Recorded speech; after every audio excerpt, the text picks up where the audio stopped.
Padre, y del Hijo y del Espíritu Santo.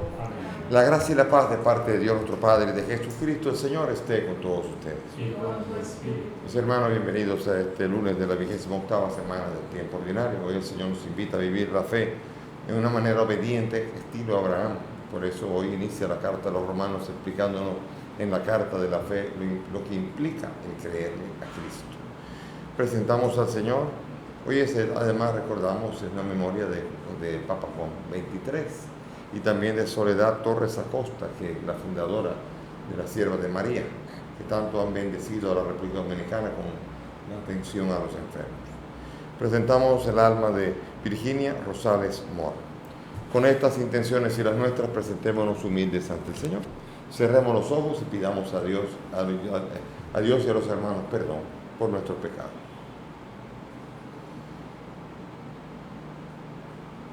Tú que ofreciste el perdón a Pedro arrepentido, Señor, ten piedad. Tú que prometiste el paraíso al buen ladrón, Cristo, ten piedad. Tú que perdonas a todo hombre que confía en tu misericordia, Señor, ten piedad. Dios Todopoderoso, tenga misericordia de nosotros, perdone nuestros pecados y nos lleve a la vida eterna. Te pedimos, Señor, que tu gracia continuamente nos disponga y nos acompañe, de manera que estemos siempre dispuestos a obrar el bien. Por nuestro Señor Jesucristo, tu Hijo, que contigo vive y reina en la unidad del Espíritu Santo y es Dios por los siglos de los siglos.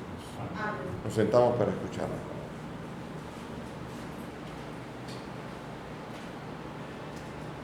Lectura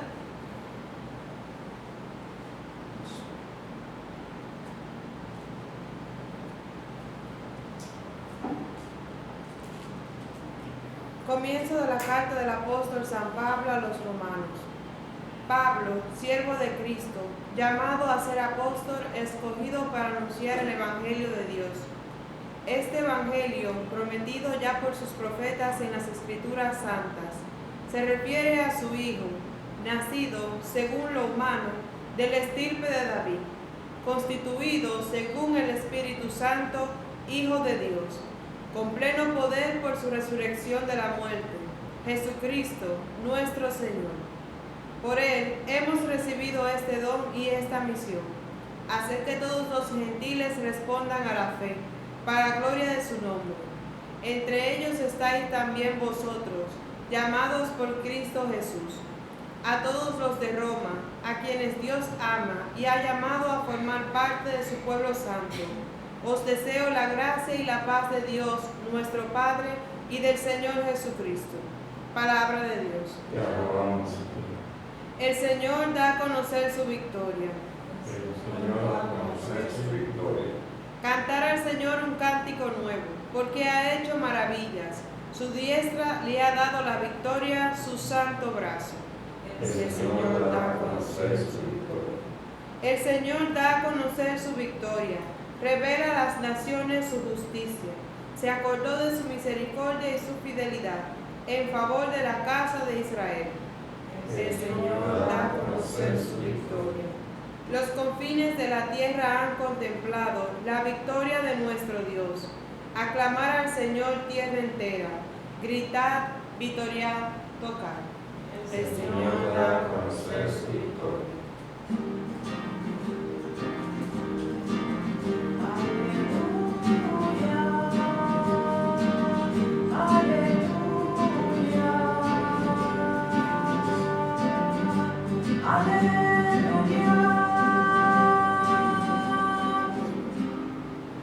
El Señor esté con ustedes.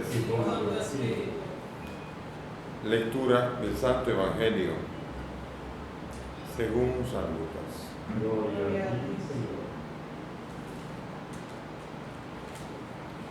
En aquel tiempo la gente se apiñaba alrededor de Jesús y él se puso a decirles: esta generación es una generación perversa. Pide un signo, pero no se le dará más signo que el signo de Jonás. Como Jonás fue un signo para los habitantes de Nínive, lo mismo será el Hijo del Hombre para esta generación. Cuando sean juzgados los hombres de esta generación, la reina del sur se levantará y hará que los condenasen, porque ella vino desde los confines de la tierra para escuchar la sabiduría de Salomón, y aquí hay uno que es más que Salomón. cuando sea juzgada esta generación, los hombres de Nínive se alzarán y harán que los condenen, porque ellos se convirtieron con la predicación de Jonás, y aquí hay uno que es más que Jonás. Palabra del Señor. Gloria a ti, Señor Jesús. Siéntense, mis hermanos. El inicio de la carta a los romanos se presenta a Pablo, que no presenta su currículum, Pablo, que yo fui esto, que yo fui lo otro, sino simplemente su vocación, llamado a ser apóstol. Él está escribiéndole a una comunidad que no conoce. Él nunca ha ido todavía a Roma. Él acabará en Roma, pasará 2 años en Roma y morirá allá, porque sabe que ese es el destino del centro de la ciudad, de la cristiandad, será Roma. Por lo tanto, él tiene deseo de ir. También tiene deseo de ir a Tarsis, es decir, a España, a predicar. Nunca pudo hacerlo, porque el cuarto viaje fue un viaje de ida sin retorno a Roma, condenado y finalmente decapitado, muerto por amor a Cristo y por fidelidad a Cristo. Y por eso él quiere ir para allá. Y este evangelio prometido ya por los profetas en las Escrituras se refiere a su Hijo. Entonces, por esto, aquí no utiliza la palabra que en griego utiliza San Pablo. Por él, por Cristo, hemos recibido el don para hacer que todos respondan a la obediencia de la fe. La obediencia, esa es una palabra muy importante que aquí no está presente en esta traducción. Pero cuando se habla en la carta a los romanos, está llamando a la vocación a la obediencia de la fe. El apóstol tiene como llamado suscitar la obediencia por la fe. Es decir, que el creer no es solamente decir de la boca que yo creo en Jesús, sino una obediencia estilo Abraham. Es decir, que aquí Pablo se ubica en el contexto de definir obediencia como se define en Génesis sobre Abraham. Abraham es el padre de la fe porque obedece. Abraham fue constituido padre de la fe cuando él hizo la obra de intentar matar a su hijo porque Dios se lo había mandado. El ángel lo detuvo, pero allí, en esa actitud de obediencia, él estaba tan dispuesto a obedecer a Dios que su obediencia habría sido capaz de incluso sacrificar a su propio hijo en el nombre del Señor, porque el Señor se lo pedía. Claro, el Señor pedía, no estaba pidiendo esto, el Señor estaba probando en la fe, fe como obediencia. Ahora veo que tú temes a Dios, eres obediente. Y de ahí será cuando será constituido Padre de todas las naciones. Padre de la fe, fe como obediencia. No será lo mismo para Santiago. Santiago, cuando definimos, Santiago, por favor, dinos, ¿qué para ti la obediencia? La obediencia es decir, yo creo en Dios. Claro, pero esa fe, no, ¿qué es la fe? La fe es decir, yo creo en Dios. Claro, Santiago, lo entiendo, pero si yo digo que creo en Dios, ¿yo soy salvado? Santiago dirá, no, si tú dices que crees en Dios, tú ya tienes la fe de los demonios, que creen que Dios existe. ¿Pero esa fe me puede salvar? No, esa fe no te puede salvar. Santiago nos aclara que según la definición de fe de él, la fe no puede salvarle así. Solo tiene que haber obras. Por eso el hombre es justificado no por la fe solamente, sino por las obras, según Santiago. Ahora, según Pablo, sí, el hombre es justificado por la fe, porque por la fe significa obediencia. Y usted, si no obedece a Dios y si no hace obra, usted no tiene fe. Para San Pablo, la fe implica que tú obedeces al Señor, escuchas su palabra y la pones en práctica. Por eso aquí el apóstol Pablo a los romanos, que le va a hablar en la carta de la fe a los romanos, donde va a hablar del tema de la justificación por la fe, inicia diciendo que el apostolado de Pablo es para suscitar la obediencia de la fe en los gentiles. Es decir, que los gentiles escuchen la palabra y obedezcan a Dios con obras concretas, las obras que definen la obediencia de la fe, una fe que obra por la caridad. Y por eso entonces la fe solamente, dependiendo ahora del lío del definir qué es la fe. Pero definitivamente, si tú no tienes obras, le llames fe a uno o le llames fe al otro, no salvas, no te salvas. Y eso lo dice el Señor. Lo dice Santiago cuando dice que diciendo que tienes fe no tienes obra, no te salva.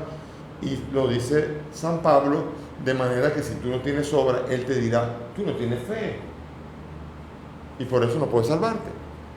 O sea que las obras La manera de actuación es necesario, es condición sine qua non para la salvación. Hay un sacerdote que me dice, tú lo repites a menudo, sí, pero que forma parte de la obediencia de la fe, forma parte de la integridad de la fe, y las obras forman parte esencial del cristianismo vivo. Un cristianismo vivo, un cristianismo activo, es un cristianismo que tiene obras, que se mueve, que actúa, que ama al hermano y que actúa por amor al hermano. Y por eso entonces la carta a los romanos va a ser toda la cátedra que va a explicar primero cómo se encuentra el hombre cuando no está siendo justificado todavía. Hago lo que no quiero y no hago el bien que quiero. Sin embargo, el hombre justificado, ahora sí, justificado ahora, recibe el Espíritu y es llamado hijo, y porque se le da el don del Espíritu, ahora es capaz de tener la salvación en esperanza. Romanos 8:26. Y así por el estilo vemos nosotros que la carta a los romanos es una invitación a tener fe. Pero para la carta a los romanos, entenderla bien, hay que entender bien el concepto de qué significa para Pablo la fe. Y la fe significa hacer un camino de escucha, de discipulado de Cristo, de caminar con Cristo y hacer las obras, que la fe tuya haga que la caridad actúe en tu vida. Porque San Pablo va a decir que si yo no tengo amor no soy nada. Ya podría yo hacer todo esto, y si no tengo amor no soy nada. Y por esto San Pablo va a estar poniendo mucho énfasis, incluso en la carta a los romanos, carta en la que muchos se apoyan para decir, basta tener fe. Sí, basta tener fe si la fe implica obras, claro, entonces sí. Ven, es importante entender este concepto, porque si no, después nosotros nos podemos ir rayando por el fundamentalismo, podemos evitar entender cuál es el verdadero camino de fe, cómo se obtiene la salvación por medio de la fe y cómo se hace para poder decir realmente y experimentar y hacer una experiencia de fe. Por eso la carta a los romanos va a ser una aventura, son más de 8.000 páginas, palabras que nos van a invitar a nosotros. Yo creo que es la carta más larga que existe en la antigüedad. En la antigüedad, por ejemplo, las cartas de Cicerón tenían como promedio tienen un promedio de 295 palabras. La más larga, 700 y pico. Hay cartas también largas, muy largas en la antigüedad, pero ninguna se asemeja a esta carta que acaba de comenzar ahora, que se llama la carta a los romanos, una carta de 8.000 y pico de palabras que nos van a invitar a hacer un recorrido de fe y van a invitarnos a nosotros a vivir verdaderamente con la certeza de que ya no es en la vida de la religión de Israel, no por las obras de la fe, sino que el mismo Israel, capítulos del 9 al 11, también el mismo Israel está invitado a encontrar la salvación en Cristo Jesús. Vean qué cosa. Ahora hay un camino claro, un camino seguro, y la fe en Jesucristo nos debe llevar a nosotros a seguirle, a vivir de una manera parecida a la que Él vivió, viviendo en las circunstancias de nuestra vida. Y aquí vemos nosotros entonces la carta, el Evangelio. En el Evangelio Jesús acaba de echar un demonio, acaba de dar un boche, porque decían que expulsaba los demonios por el poder de Belcebú.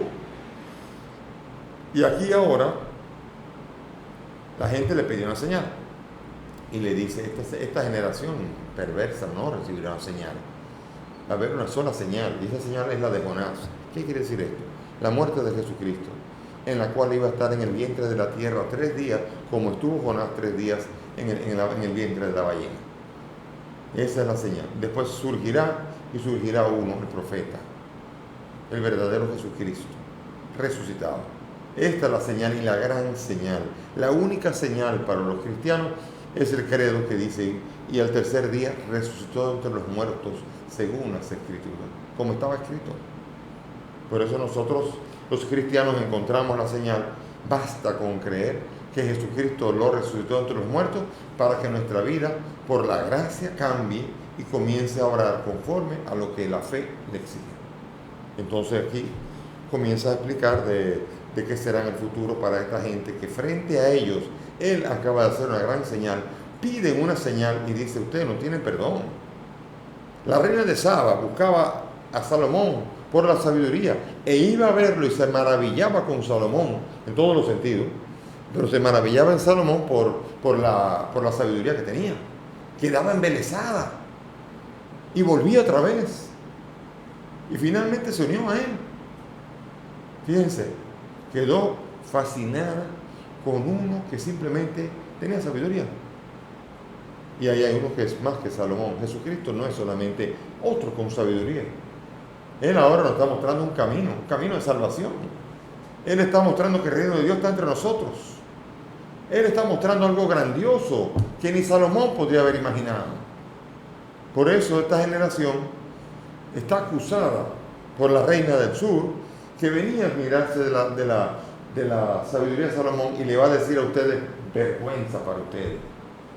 Si este hombre es el Hijo de Dios, y yo que me quedaba encantada con Salomón, ¿qué será con este? Y hace otro ejemplo con el mismo ejemplo de Jonás, pero ella hablando de los ninivitas, hablando de que los ninivitas se convirtieron simplemente con la predicación de Jonás, que era un simple profeta y malcriado a la vez, porque se le estuvo yendo a Dios. Y él anunció la destrucción de Nínive si no se convertían, y se convirtieron. Dice, esa gente va a venir con ustedes también. Y dijeron, pero señores, si nosotros nos convertimos nada más que con Jonás, y este es el Hijo de Dios, ustedes no tienen excusa. O sea, no hay excusa para reconocer que el reino de Dios está entre ellos, sobre todo por ese poder que tiene de echar demonios, cosa que no había ocurrido nunca. No había ocurrido. Nunca habían visto una cosa así. Y todavía danos una señal. La señal es el tercer día resucitará. Y ahí no hay excusa, porque el ministerio de Jesús es un ministerio tan poderoso y tan claro que evidencia claramente que el Mesías ha llegado y está entre nosotros. Y por eso entonces no hay excusa. Y Jesucristo aquí lanza un ultimátum a esta generación que se resiste a creer en Jesucristo, que se resiste a aceptar quién es su persona. Fíjense, esto es más allá todavía. Esto es peor que la fe de los demonios. Los demonios creen en Jesucristo, saben quién es Jesucristo, creen que Jesucristo es el Santo de Dios. Y cuando él se acercaba a un endemoniado, el endemoniado decía, yo sé que tú eres el Santo de Dios. O sea, los demonios creían que él era el Santo de Dios, aunque lo rechazaban. Tenían fe, por lo menos, en lo que él era. Pero el que dice que este no es más que este es como un Jonás, un Salomón, pues este no puede ser el Hijo de Dios. Estos tienen menos fe todavía que los demonios. O sea, un nivel más abajo. Fíjense que terrible. Cuando ni siquiera usted es capaz de descubrir quién es Jesús. Y si tú descubres quién es Jesús y lo aceptas, entonces ahí comienza la vida cristiana. Cuando comienzas a seguirle. Mucha gente le decía, te seguiré. ¿Ya? Tú eres maestro, te seguiré. Pero después, pero déjame hacer esto, pero déjame hacer lo otro. Y la semilla que creció en terreno pedregoso y la semilla que creció entre las zarzas. Mucha gente es discípulo de boca. Pero hay que dar frutos dignos de conversión, de manera de vivir concreta. Por eso Jesús está esperando que el signo que ha sido dado sea más que suficiente, y lo fue para muchos que aceptaron a Jesús y fueron detrás de él. Pero los fariseos, los escribas, no quieren todavía creer. Les cuesta trabajo creer.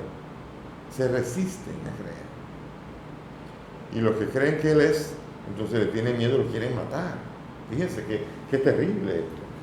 Qué dificultad. Y ahora la pregunta es, ¿y tú? ¿Quién es Jesús para ti? ¿Eres tú de los que le dicen, sí, tú eres maestro, sí, te seguiré, y después no le siguen? ¿O tú eres de los que dicen, me falta otra señal para creer? ¿O tú eres de los, a ver, ¿quién eres tú? Esta es la pregunta que tú mismo te tienes que hacer y tú mismo te tienes que responder.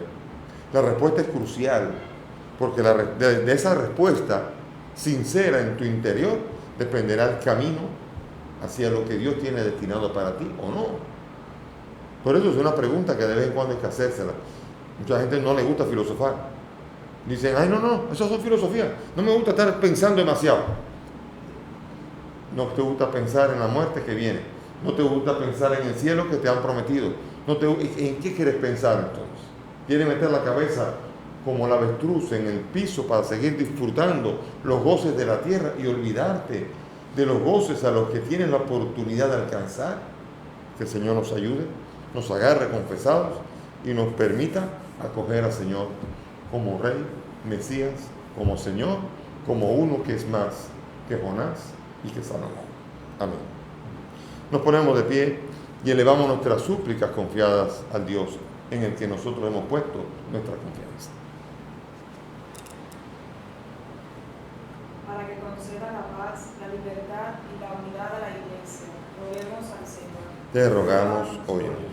Para que manifieste a todos su bondad, roguemos al Señor. Te rogamos, óyenos. Para que guarde de todo mal a los que están en peligro, roguemos al Señor. Te rogamos, óyenos. Para que se apiade de nosotros, pecadores, roguemos al Señor. Te rogamos, óyenos. Pidamos por el alma de Virginia para que el Señor la acoja en su reino. Roguemos al Señor. Padre del cielo, escucha estas peticiones, pues te las presentamos por el mismo Cristo nuestro Señor. Pueden sentarse.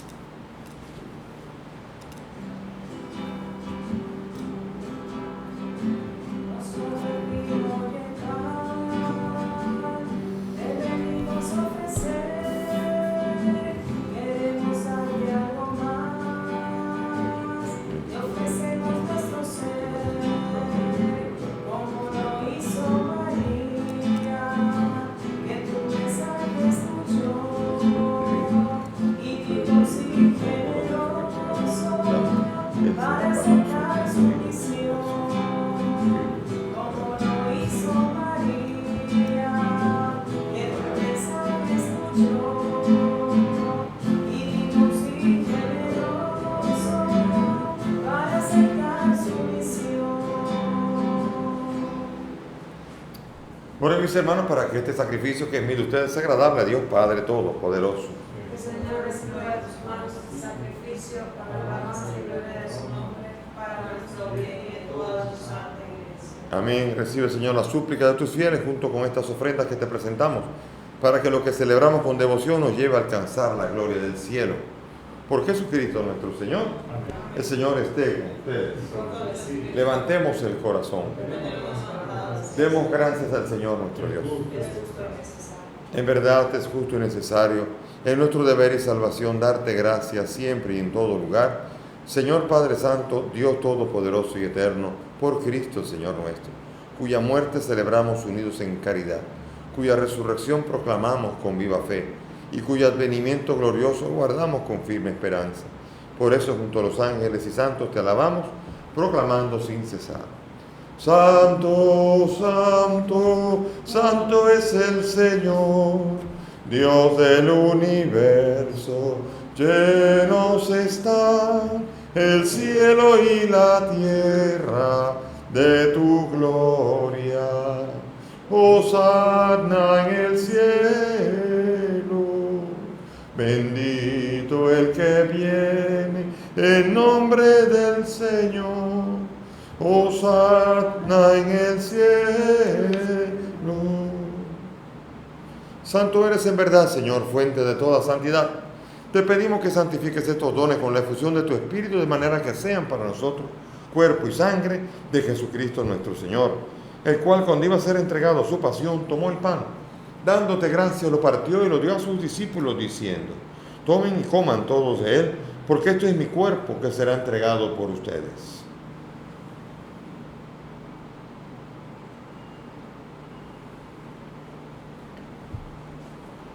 Del mismo modo, acabada la cena, tomó el cáliz, dándote gracias de nuevo, lo pasó a sus discípulos, diciendo: tomen y beban todos de él, porque este es el cáliz de mi sangre, sangre de la alianza nueva y eterna, que será derramada por ustedes y por muchos para el perdón de los pecados.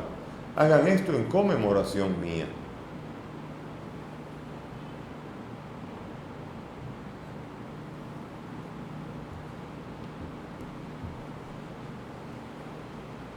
Este es el sacramento de nuestra fe. Anunciamos tu muerte, proclamamos tu resurrección, ven Señor Jesús. Así, Padre, al celebrar ahora el memorial de la muerte y resurrección de tu Hijo, te ofrecemos el pan de vida y el cáliz de salvación, y te damos gracias porque nos haces dignos de servirte en tu presencia. Te pedimos humildemente que el Espíritu Santo congregue en la unidad hasta cuantos participamos del cuerpo y sangre de Cristo. Acuérdate, Señor, de tu iglesia extendida por toda la tierra, con el Papa Francisco, conmigo indigno siervo tuyo y todos los pastores que cuidan de tu pueblo, llévala a su perfección por la caridad. Acuérdate de nuestra hermana Virginia, que durmió en la esperanza de la resurrección, y de todos los que han muerto en tu misericordia. Admítelos a contemplar la luz de tu rostro. Ten misericordia de todos nosotros, y así con María la Virgen, San José, su esposo, los apóstoles, San Juan 23, Santa Soledad Torres Acosta, y cuantos vivieron en tu amistad a través de los tiempos, merezcamos por tu Hijo compartir la vida eterna y cantar tus alabanzas. Por Cristo, con Él y en Él, a ti Dios Padre Omnipotente, en la unidad del Espíritu Santo, todo honor y toda gloria por los siglos de los siglos. Amén. Dirijámonos al Padre con la oración que el Maestro nos ha enseñado. Padre nuestro, que estás en el cielo, santificado sea tu nombre. Venga a nosotros tu reino. Hágase tu voluntad en la tierra como en el cielo. Danos hoy nuestro pan de cada día. Perdona nuestras ofensas, como también nosotros perdonamos a los que nos ofenden. No nos dejes caer en la tentación y líbranos del mal. Líbranos de todos los males, Señor, y concédenos la paz, para que, ayudados por tu misericordia, vivamos siempre libres de pecado y protegidos de toda perturbación, mientras esperamos la gloriosa venida de nuestro Salvador Jesucristo. Tuyo es el reino, tuyo es el poder y la gloria por siempre, Señor Jesús, tú dijiste a los apóstoles, la paz les dejo, mi paz les doy. No mire nuestros pecados, mira la fe de tu iglesia, y conforme a tu palabra, concede a tu iglesia la paz y la unidad. Tú que vives y reinas por los siglos de los siglos, que la paz del Señor esté con todos ustedes. Dense fraternalmente la paz. Cordero de Dios, que quitas el pecado del mundo. Cordero de Dios, que quitas el pecado del mundo. Cordero de Dios, que quitas el pecado del mundo.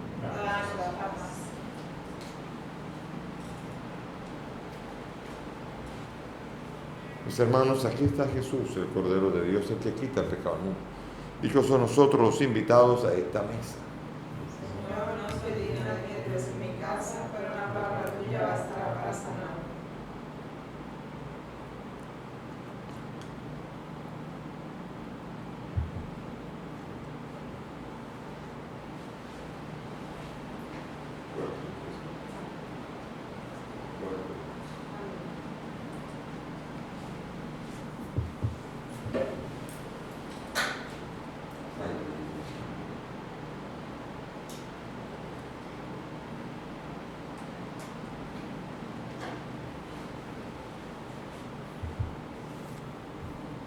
Vamos ahora, mis hermanos, a hacer la oración de comunión espiritual. Cierren los ojos. Creo, Jesús mío, que estás real y verdaderamente en el cielo y en el santísimo sacramento del altar. Te amo sobre todas las cosas y deseo vivamente recibirte en mi alma. Pero como ahora no puedo recibirte sacramentado, ven al menos espiritualmente a mi corazón. Y como si ya te hubiese recibido, te abrazo y me uno del todo a ti, Señor. Y no permitas nunca que me separen de ti. Amén.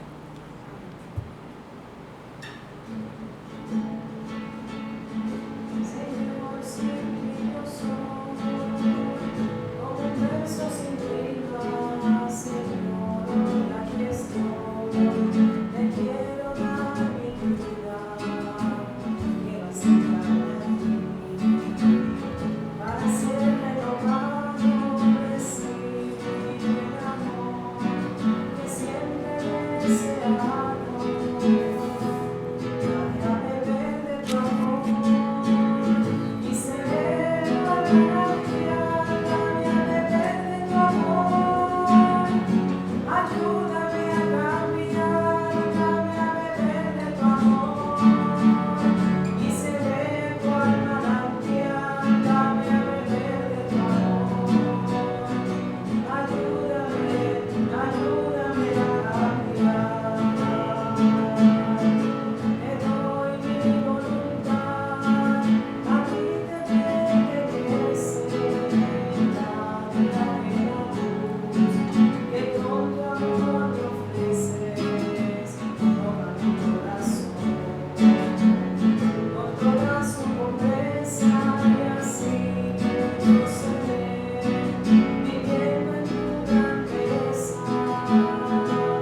damos gracias porque nos invitas a acoger el misterio de tu persona y nos invitas a salir de nuestra comodidad y de nuestra apatía para poder seguirte en espíritu y en verdad.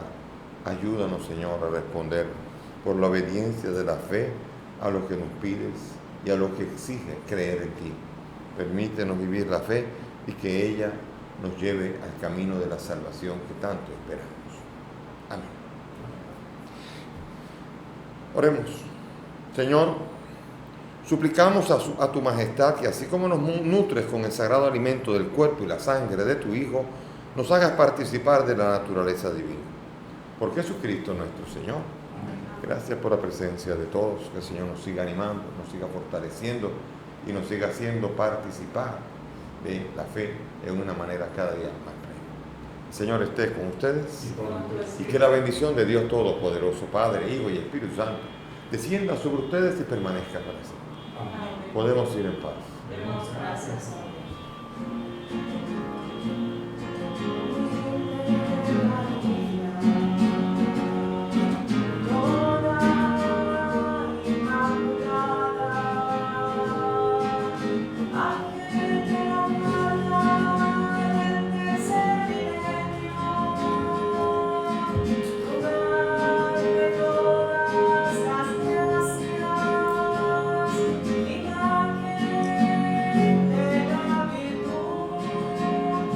Amen.